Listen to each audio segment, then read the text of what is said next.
Elvyra, tuoj ateis naujas kandidatas. O, geras, paruošk kavytės. Labryt, atėjau dėl darbo. Kosmosas skraiduolis. Labas rytas, kosmosai, užeikite. Gal norėsite kavos? Ne, nereik, atsigeriau degalinai. Nu tai papasakokite apie save, kosmosai.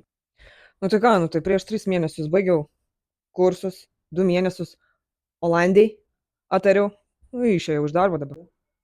Ok, o kodėl išėjote iš buvusios darbovietės? Nu tai žiauriai blogs darbdavys, chata lieva.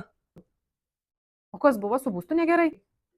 Nu žinai, bus kaip ir norma, bet turi iki oro gaivyklių nėra.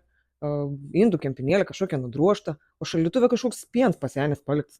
Skambinu į ofisą sekmadienį 12 nakties, nieks ragelio nekėl, perskambint pirmadienį, sako, išmest tą pieną pats.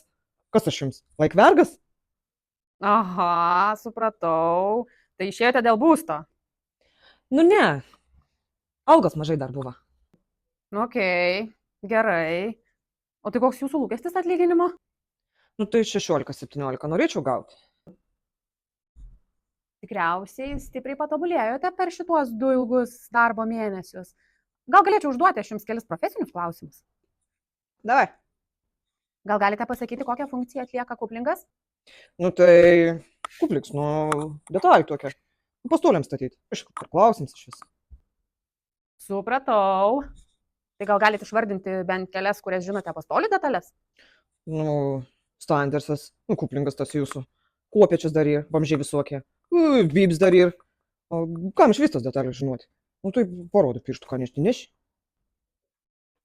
Tai kosmosai pageidaujate 16 eurų į valandą. 17, 16, iš bėdos. Kad Švedija kokia. Į Olandiją nenori, ten dirbti labai daug reikia. Į chatą, ką būtų gera. Aš jums nedukhelis koks. Gerai, kosmosai. Dėkoju, kad aplankėte, bet mes šiuo metu jums neturime ką pasiūlyti. Taip, ką aš? Išgarždu. Bereikalą važiavau. Aferistės, blė.